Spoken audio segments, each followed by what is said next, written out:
नमस्कार, नमस्कार।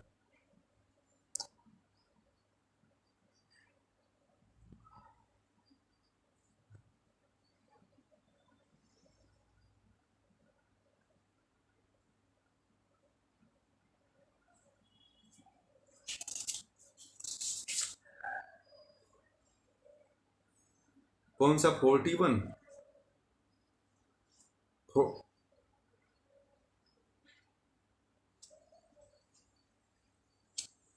खेचर्यां मुद्रितं येन विवरं लंबिको ऊर्ध्वतः न तस्य क्षरते बिंदु कामी कामिन्याश्लेषितस्य च।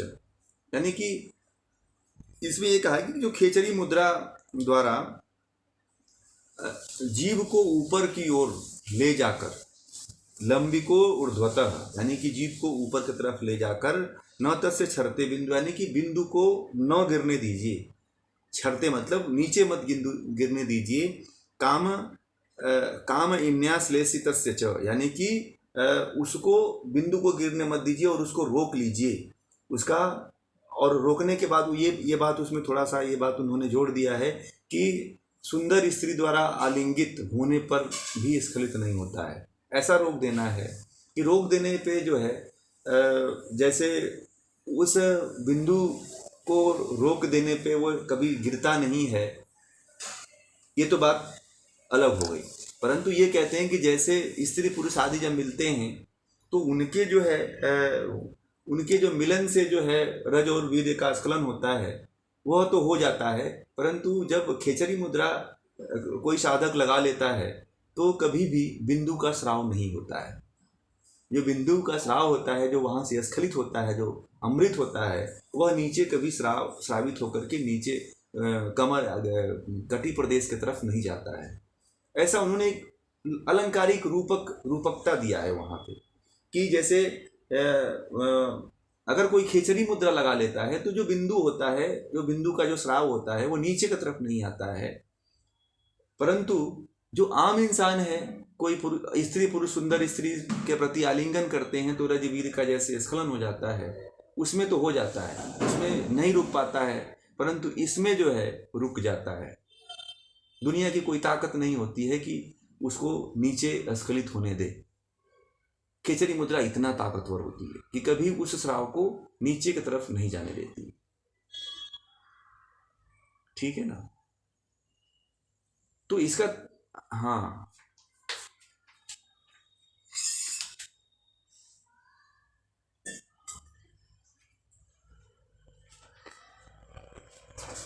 ऊपर एक बिंदु है जिसको बिंदु कहा जाता है। इसके बारे में पीछे भी मैंने काफ़ी बता चुका हूँ।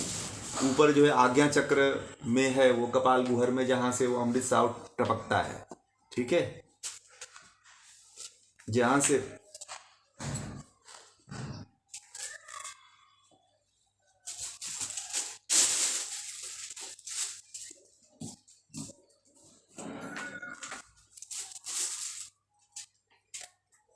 हाँ हाँ हाँ, आप बिना बिना काटे हुए आप दोहन आदि क्रिया को करिए। ठीक है, बिना काटे हुए आप दोहन क्रिया को करिए, चालन क्रिया को करिए। खींचने वाली क्रिया तो कर सकते हैं ना, इसमें तो कुछ होने वाला नहीं। अपनी क्षमता के अनुसार जो है जीवा को आप चाहे तो खींच सकते हैं। ठीक है, जीवा को खींच सकते हैं और चालन कर सकते हैं। मतलब आप चिमटा ले लीजिए स्टील का, उससे आप धीरे धीरे इसको खींचिए। ठीक है, और घी आदि मक्खन लगा करके जो है जीभ को ऐसे जैसे कि ऐसे खींचिए वैसे। ठीक है, और उस पर बढ़ाने का प्रयास करिए उसको। और तब जा करके आप डेली ये भी ध्यान दीजिए कि प्रतिदिन जीभ को मोड़ करके लगाने का प्रयास करिए। बात समझ में आ गई? नहीं जीभ बढ़ती है तो चलेगा, परंतु आप कुछ तो पान जरूर कर लेंगे। ऐसा नहीं है कि नहीं होता है। जिनकी जीभ नहीं बढ़ी है, क्योंकि मुख की आकृति के अनुसार ही जीभ होता है। ठीक है, मुख की आकृति के अनुसार जीभ होता है, तो जीभ जो है वहाँ पे आप लगा करके कुछ समय तक रखिए। जब आप कोई कार्य नहीं कर रहे हों, ध्यान में हों, या फिर एकाग्रता के साथ जहाँ बैठे हों। परंतु ये ध्यान रखिए कि जब खेचरी मुद्रा जब लगाते हैं तो खेचरी मुद्रा जो है अगर कुंभक आदि के साथ लगाएं तो और अच्छा रहता है। ठीक है, खेचरी मुद्रा जो है कुंभक आदि के साथ लगाएं। परंतु इसमें केवल कुंभक की बात नहीं कहा है, परंतु कुंभक इसमें लगाना चाहिए। ठीक है, तो थोड़ा सहायक हो जाता है। अब जैसे कि उसमें महावेद में उन्होंने कुंभक आदि बताया है, परंतु इसमें उसका जिक्र नहीं किया गया है कुंभक का। तो ये नहीं समझना है कि आपको कुंभक नहीं लगाना है, कुंभक इसमें लगाना है। ठीक है, कुंभक लगाने से क्या हो जाता है कि जो हमारे प्राण वायु हैं वो सहायक बन जाते हैं उस क्रिया को करने में। ठीक है, इसलिए जो है आप कुंभक जरूर लगाइएगा। कुंभक लगाएंगे तो वो खेचरी आदि को सिद्ध करने में आसानी होती है। ठीक है, अब यहाँ पे थोड़ी सी गड़बड़ियाँ ये हो जाती हैं कि जो साधक होते हैं वो इस क्रम को नहीं समझ पाते हैं जो पीछे वाला क्रम चल रहा है। पीछे वाले क्रम से जुड़ा होता है अगला वाला क्रम जो होता है। तो अभी खेचरी मुद्रा इतनी बड़ी थी कि इसलिए जो है उसमें पूरक आदि कुंभक आदि को नहीं जोड़ पाए, परंतु पूरक आदि कुंभक आदि को आपको जोड़ना है। इसको अगर जोड़ देते हैं तो फिर सोने पे सुहागा हो जाता है। और अपनी आवश्यकता अनुसार जो ये ध्यान रखिए कि आप कुंभक करिए और कुंभक करके श्वास को निकाल दीजिए, परंतु जीभ को वहीं रहने दीजिए। ठीक है, जीभ की स्थिति को कुछ देर तक लगा के रखिए। आप देखिएगा आपके अंदर जो है ना, जिन व्यक्ति के अंदर लार नहीं आते हैं, लार जैसे कि खाना खाते समय जिनका भोजन सही तरीके से नहीं पचता है, कई लोग हैं कि जब खाना खाते हैं तो लगता है कि सूखा सूखा सा लग रहा है। ऐसा होता है ना, भोजन जब करते हैं लोग तो लगता है कि सूखा सूखा लगता है। तो कुछ लोग केवल पानी और छाछ पीते हैं। ठीक है, क्यों? क्योंकि उनके अंदर से स्राव निकलता ही नहीं है। वो स्राव जो है 15 से 16 साल तक, 20 से 25 साल तक खूब निकलता है। ठीक, जैसे ही मुंह में हम कुछ डालते हैं तो वैसे ही वो लार जो है पूरा मुंह के साथ मिलकर के तुरंत अंदर चला जाता है। परंतु अब इस समय आप कुछ खाइए तो वो स्राव बहुत ज़्यादा नहीं निकलता है। आपने अनुभव किया है आप लोगों ने? अब जैसे ही आप मुंह में कुछ डालते हैं तो या तो कुछ चटपटा नमकीन हो तब निकलता है।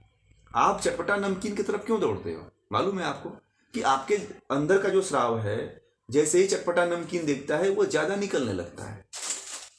ठीक है, और वो स्राव निकालने का जो प्रक्रिया है, अगर आप डेली अभ्यास करते हैं खिचड़ी का बिना चालन दोहन का और काटन का, तो भी आपके अंदर से स्राव निकलने लगता है, पाचन क्रिया का लार निकलने लगता है शरीर से। सलाइवा जो है ज़्यादा से ज़्यादा बनता है। और जिस व्यक्ति के अंदर ये लार और सलाइवा नहीं ज़्यादा बनता है वह उस व्यक्ति का पाचन सही नहीं होता है, डायबिटीज जल्दी होता है, गैस आदि समस्याएं ज़्यादा बनती हैं, भोजन का पाचन आदि नहीं होता है। ठीक है, तो इसलिए सलाइवा को ज़्यादा से ज़्यादा बनाने के लिए जो है दवाओं पे ध्यान न दे करके इन योग की क्रियाओं पे अगर ध्यान दे दें तो मुझे लगता है कि कोई बीमारी हो ही ना। ठीक है ना, तो इस अभ्यास को करिए आप। जीभ को तालू के ऊपर लगाना है। ठीक है, जीभ का जो एक तालू होता है अंदर का, ठीक है, एक तालू देखिए, एक तालू यहाँ होता है, एक तालू पैर के नीचे होता है, एक तालू जो है ये जीभ के ऊपर होता है। ठीक है, जड़ के ऊपर होता है, उलट करके ऊपर ऊपर, हाँ ऊपर लगाना है। ठीक है, नीचे नहीं लगाना है, ध्यान रखिएगा, ऊपर लगाना है, तालू के ऊपर लगाना है इसको। प्रयास ऐसे देखिए, ये देखा आप लोगों ने, तो इस तरह से जीभ ऊपर हो जाएगी। ये तो मेरा थोड़ा सा हुआ, अगर आप लोगों को अभी प्रैक्टिस करेंगे तो वो ऊपर की तरफ जाता है वो। ठीक है, आप जितना जाता है उतना ले जाइए। मैं ये नहीं कहूँगा कि आपका पूरा ऊपर चला जाएगा, क्योंकि उतना होगा ही नहीं। ठीक है, अभी तो कुछ हो जाए, एक आध 10%, 15% तो बहुत बड़ी बात है। अभी तो बहुत टाइम लगेगा इसमें। हाँ हाँ,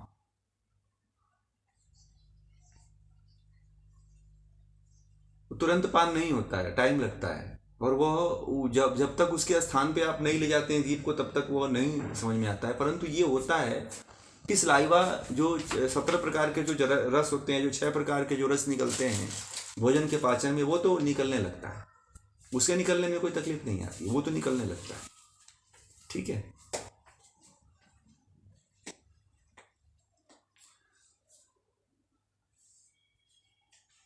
जब आप कुंभक करेंगे ना तो जालंधर बंद लगा ले सकते हैं। परंतु उसमें ध्यान रखिए कि मूल उल बंद लगाएंगे तो भी अच्छी बात है। ठीक है, एक बात और बता दें आप लोग, एक और बात बता दें आपको कि अगर योनि मुद्रा का अभ्यास करने वाला कोई व्यक्ति है ना तो वो इस चीज़ को खींच सकता है। इसका जो स्राव ऊपर है जो ज़्यादा स्राव होता है उसको ऊपर खींच सकता है। या फिर मूल बंध का अभ्यास, जो मूल बंध का ज़्यादा अभ्यासी है वो भी कर सकता है।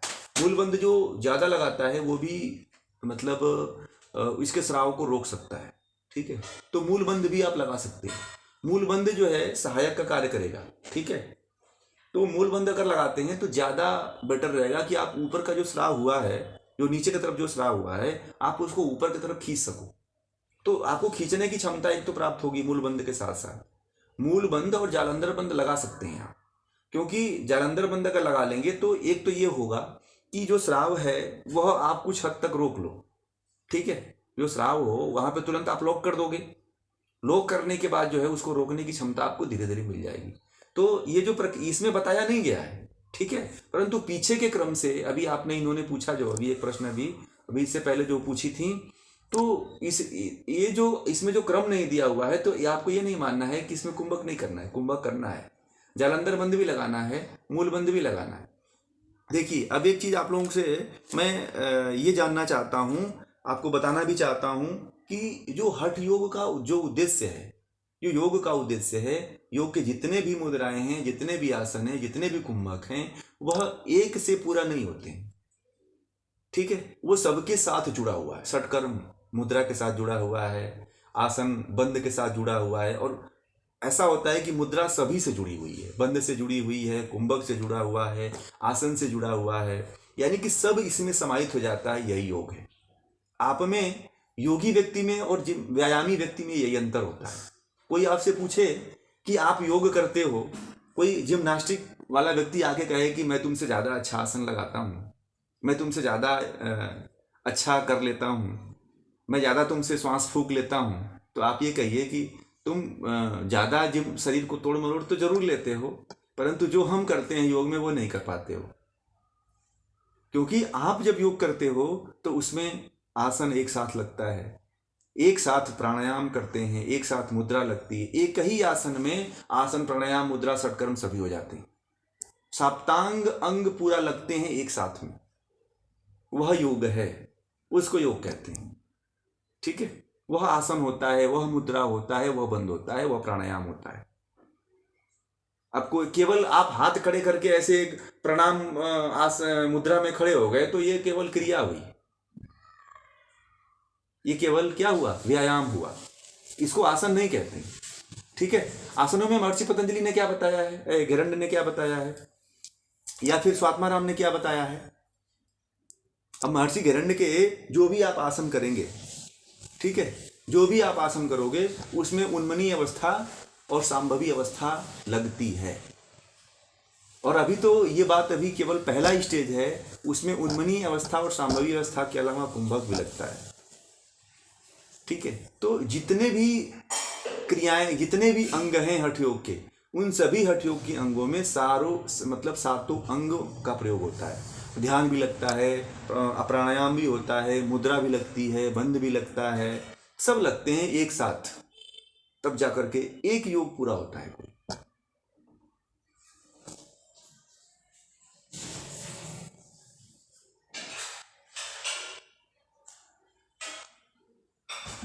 अब ध्यान से सुना करिए।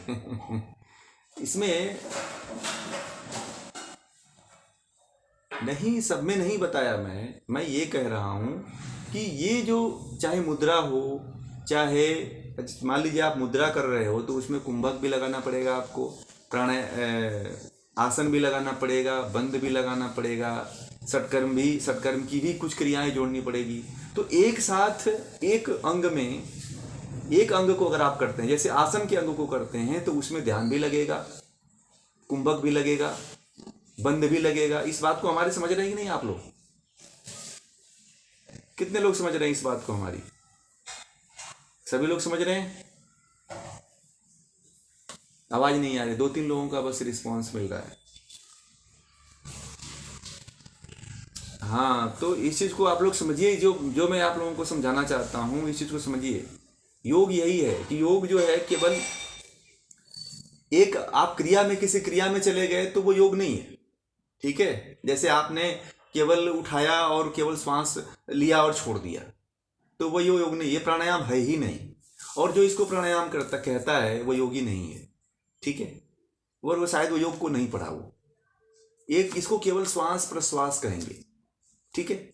श्वास छोड़ना और फूकने से ये योग नहीं, इसको योग नहीं कहते हैं। आप हाथ आसन लगा लिए, ठीक है, और सूर्य नमस्कार भी योग की श्रेणी में नहीं आता है, व्यायाम की श्रेणी में आता है। इसके ऊपर सूर्य नमस्कार के ऊपर मैं आप लोगों को कभी व्याख्या करने एक ही सेशन रखूँगा। बहुत ही ये ज़रूरी है कि सूर्य नमस्कार का जो है अभी आज तक कोई ऑथेंटिक और सैद्धांतिक अभी बहुत लोगों ने किया है, केवल ओम सूर्याय नमः ओम, इसी के बारे में अभी सभी लोगों का वीडियो आया, मैंने इतने लोगों का देखा है। तो ये इसका जो ऑथेंटिक है, जो ऐतिहासिक जो ज्ञान है इस सूर्य नमस्कार का, जो सूर्य नमस्कार कहाँ से प्रारंभ हुआ, कैसे प्रारंभ हुआ, इसको कैसे योग में शामिल, कब शामिल किया गया, इसके बारे में आप लोगों को बहुत विधिवत जानकारी किसी अगले सेशन में इसको रखा जाएगा और इसको दिया जाएगा इसके बारे में कि सूर्य नमस्कार है क्या वास्तविक। और सूर्य नमस्कार है, योग का अंग है, परंतु उसकी आधी प्रक्रिया है। मैं आपको बता दूं, सूर्य नमस्कार जो है, जैसे सूर्य नमस्कार हम करते हैं तो सूर्य नमस्कार की हम लोग केवल व्यायाम वाली प्रक्रिया करते हैं, ठीक है। सूर्य नमस्कार की जो है योग की प्रक्रिया नहीं होती है सूर्य नमस्कार की, उसमें केवल व्यायाम की प्रक्रिया है। और उसमें बाद में कुछ योगियों ने मंत्र उसमें जोड़ दिया है, मंत्र योग को जोड़ने की कोशिश किया, परंतु वह मंत्र योग में नहीं जुड़ता है। अब अगर आप गोरक्ष आदिनाथ को पढ़ेंगे, ये गोरखनाथ की परंपरा से संबंधित है सूर्य नमस्कार, ठीक है। और ये जो परंपरा है, जो सूर्य नमस्कार है, थोड़ा सा आपको परिचय दे देते हैं कि जो सूर्य नमस्कार है वो गोरक्ष परंपरा से संबंधित है ये, और उनकी क्रियाओं से संबंधित है ये। और इसमें जो है केवल आप लोग व्यायाम की क्रिया करते हैं, बाकी इसके योग के संपूर्ण क्रिया को नहीं करते हैं। अभी सूर्य नमस्कार अधूरा है, सूर्य नमस्कार का जो पार्ट है वह अधूरा है, चंद्र नमस्कार का जो पार्ट है वह अधूरा है। कुछ योगियों ने इसके प्रति बहुत शोध किया, बहुत इन्होंने खोजा और जन सामान्य की तरफ लाने का भी प्रयास किया, उनका बहुत अच्छा सहयोग है और उन्होंने इस परंपरा को आगे जीवित भी किया, बढ़ाया भी, ठीक है। परंतु आगे इसके बारे में कभी हम इसको आप लोगों के सामने इसको रखने का प्रयास करेंगे, इसके मूल स्वरूप को, कि सूर्य नमस्कार कैसे जो है योग का अंग है, किस तरह से ये योग का अंग था और किस तरह से योग के अंग से यह हटाया गया, ठीक है। जैसे आज जो है, आज बहुत लोगों ने नया साल के रूप में मनाया, नया साल, ठीक है। तो ये क्या है कि हम नया साल के विरोधी नहीं हैं और कुछ लोगों को जानकारी नहीं है कि नया साल हमारा कौन है, नया साल किस तरह से मनाते हैं। तो ये क्या है, देखिए, एक विशेष समुदाय, जन समुदाय के लोगों का है भाई, वो लोग मनाते हैं, उनसे हमें कोई समस्या नहीं है। परंतु जो हमारा स्वरूप, हमारा मूल है, हमारी जब सृष्टि जब से प्रारंभ हुई, ये तो 2021 सालों से बनी परंपरा को हम निर्वहन कर रहे हैं। यानी कि ईसा मसीह को जन्म लिए हुए 2021 साल हो गए, इस उपलक्ष्य में मनाते हैं नया साल। तो उनको पृथ्वी पे आए हुए 2021 वर्ष हो गए हैं, इसलिए ये नया साल के रूप में मनाया जाता है, ईसा मसीह को आए हुए। तो हमें ये जानना चाहिए कि हम तो उनका जन्मदिन नहीं, जन्मदिन तो उनका 25 तारीख को हुआ था, जन्म तो उनका 25 को हुआ था, एक तारीख को उनका खतना हुआ था, इसलिए जो है खुशी 5 दिन जो है जश्न मनाया जाता है, 5-6 दिन तक जो है उनकी परंपरा में जो है जश्न मनाया जाता है। उसी आज जो है जो 1 तारीख फर्स्ट जो डे आता है उसको विशेष जश्न के साथ मनाते हैं, तो इसको लोग नया साल कह देते हैं, नए साल से जोड़ के देखते हैं। परंतु हमारी जो सृष्टि कहते हैं कि 1 अरब 96 करोड़ 86 लाख जो है 116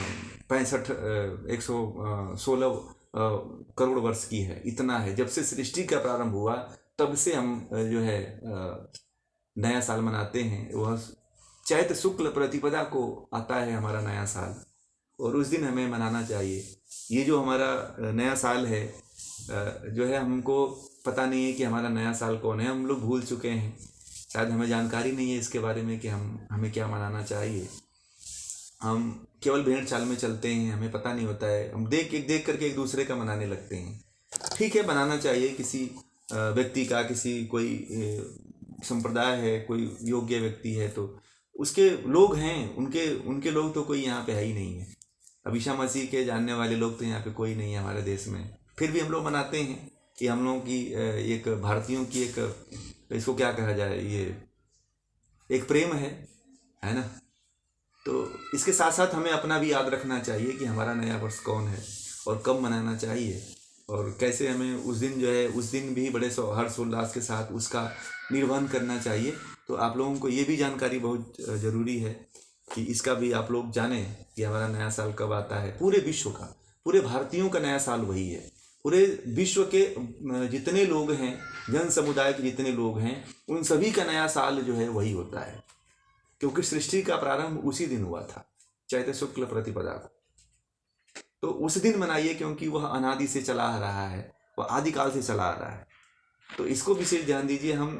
आप मनाइए किसी के जन्मदिन को, उसमें कोई हमें ऐतराज नहीं है, परंतु अपने साल को भी याद रखिए। अपने नए जो सार्वभौमिक जो है नया साल है, उसको जरूर मनाइए, उस संस्कृति को जरूर जीवित करिए, क्योंकि वह मृत प्राय है। तो इस तरह से हठ योग का भी जो है आप लोग अभ्यास करिए, और हठ योग का अभ्यास करके, और इसका जो है ना आप लोग अभ्यास करिएगा, कुछ कुछ अभ्यास करिएगा। महावेद का, महाखेचरी का जो पढ़ाते हैं उसका अभ्यास आप लोग करिएगा। अगर अभ्यास और दूसरी चीज़ पढ़िएगा, नहीं समझ में आता है तो फिर बताइएगा हमें, ठीक है। आप लोग पढ़ करके आया करें, या फिर अगले दिन जो है इसका अभ्यास करके जब करेंगे, कुछ तो करिए, तो पता चलेगा, तब आपके अंदर प्रश्न उठेंगे। अभी पढ़ा के हम चले जाएंगे, फिर आप पढ़ के छोड़ देंगे, तो फिर ये चीज़ भूल जाती है, नहीं हो पाता है। तो साथ साथ अभ्यास भी करते रहिए, और नहीं समझ में आता है तो फिर इसको पूछिए, ठीक है। और अब आप लोगों का कोई प्रश्न है तो बताएं, नहीं तो फिर इस सेशन को पूरा करेंगे, ठीक।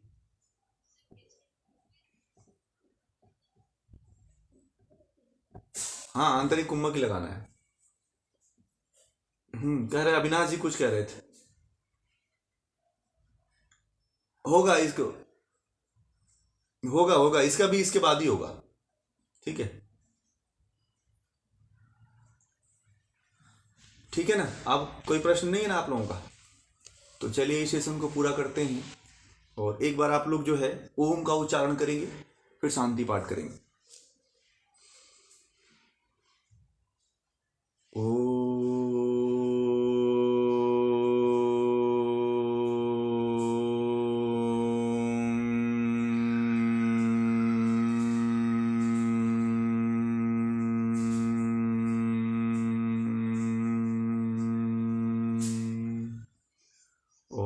सर्वे भवन्तु सुखिनः, सर्वे सन्तु निरामया, सर्वे भद्राणि पश्यन्तु, मा कश्चित् दुःखभाग् भवेत्। ओम शांति शांति शांति। आप सभी लोगों को नमस्ते, सभी लोगों का बहुत बहुत आभार, धन्यवाद।